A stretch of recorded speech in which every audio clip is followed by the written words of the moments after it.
Isang masaya at espesyal na Christmas party para sa mga rescued cats and dogs ang pinangunahan ng isang organisasyon. At bago natin pag-usapan ang naganap na Christmas party para sa rescued animals, panoorin po muna natin ito.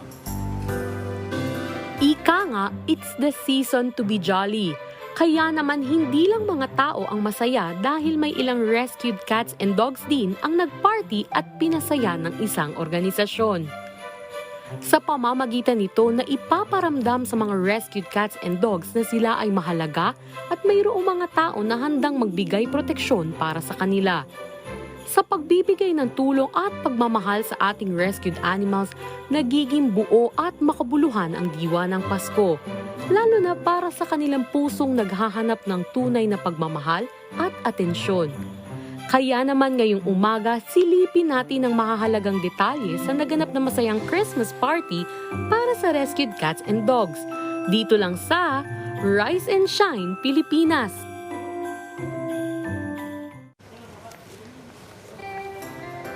Ang cute, ano? So para bigyan tayo ng detalye tungkol dito, makakausap po natin ang founder ng Animal Rescue PH na si Ms. Luz Vimindaan Morales. Ma'am, good morning po sa inyo. Diane at Audrey po ito. Good morning! Good morning po, Sir Audrey and Ma'am Dayan. Okay, ma'am, paano niyo po naisipan yung ganitong konsepto ng Christmas party, Dayan? Ano yung mga suporta ang nakuha ninyo para sa layunin na ito? Naisipan lang po namin itong Christmas party sa mga adik pusa. Kasi po, para mapasaya po namin sila tsaka mabigyan po ng pagpapahalaga ngayong Kapaskuhan.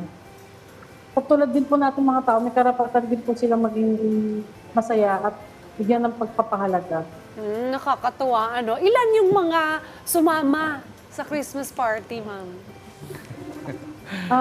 Ang sumama po sa mga Christmas party namin, yung mga helper po namin, yung pamilya po namin, na nagpakain po sa mga aso at pusa. Pero ilan po yung mga napakain po ninyo mga aso at pusa?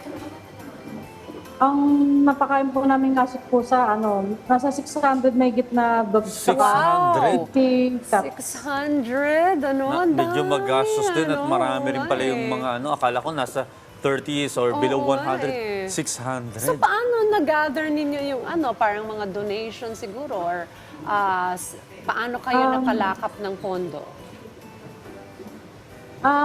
Bali, pinag-ipunan din po namin yung feeding program sa yung Christmas party namin. Yung mga kinikita po namin sa Facebook, nilalaan po namin sa mga pagpapakain sa kanila sa Christmas party po nila para mabigyan po namin sila ng kasiyahan. Okay, ma'am, ano naman po yung mga highlights dito sa naganap na Christmas party para sa inyong mga rescued animals? Ano yung mga special activities na naganap dito? May nanalo ba sa raffle? Oo, may pa-contest din po ba? Ang special highlights po na naganap sa Christmas party ng mga pusa namin, nagkaroon po kami ng mga pabitin para po appetizer po nila yung bago sila kumain. Nagpabitin po muna kami ng mga manok, hotdog, tsaka lumpiang Shanghai. Tapos, pagkatapos po nun, tsaka na po sila kumain ng pansit, fried chicken, hotdog, tsaka lumpiang Shanghai. Ang sarap ng mga pagkain, ha? Mukhang nag-enjoy, yung ating mga participants dyan. Pero ano naman po yung mga challenges na kinaharap po ninyo sa pagpapatakbo po ng rescue shelter, lalo na po ngayong holiday season? Paano po ninyo ito nalampasan para siguraduhin maayos po ang kalagayan ng ating po mga rescued animals, ma'am?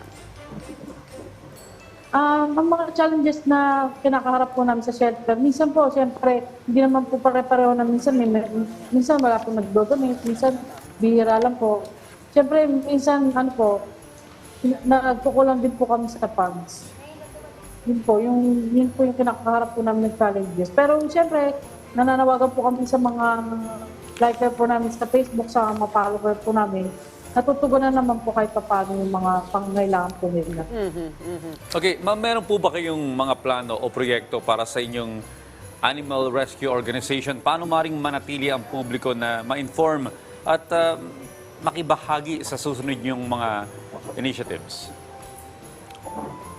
Actually, marami po kaming plano. Pero siyempre, magagawa lang po namin yan step by step. Kasi siyempre po, limitado lang po yung resources namin. Kaya po, step by step lang po yung magagawa po namin. Tapos sa mga gusto pong tumulong o makilaok po sa programa namin, pwede po sila mag-volunteer o mag-share sa page namin, sa Animal Rescue page. Ayun, so ano po yung inyong pong Facebook page na po pwede pong bisitahin ng ating pong mga ka-RSP para po makasuporta po sa inyo? Sa mga gusto pong makilahok at tumulong po sa aming mga rescue, pwede po sila makipag-ugnayan sa aming Facebook page, Animal Rescue PH. Ayun, Animal Rescue PH. Well, Merry Christmas po sa lahat po ng mga rescued animals po natin dyan. At sa lalo po sa inyo na bumubuo po ng inyong organisasyon. Happy New Year na rin po sa inyo. Okay, sa Maraming salamat din po.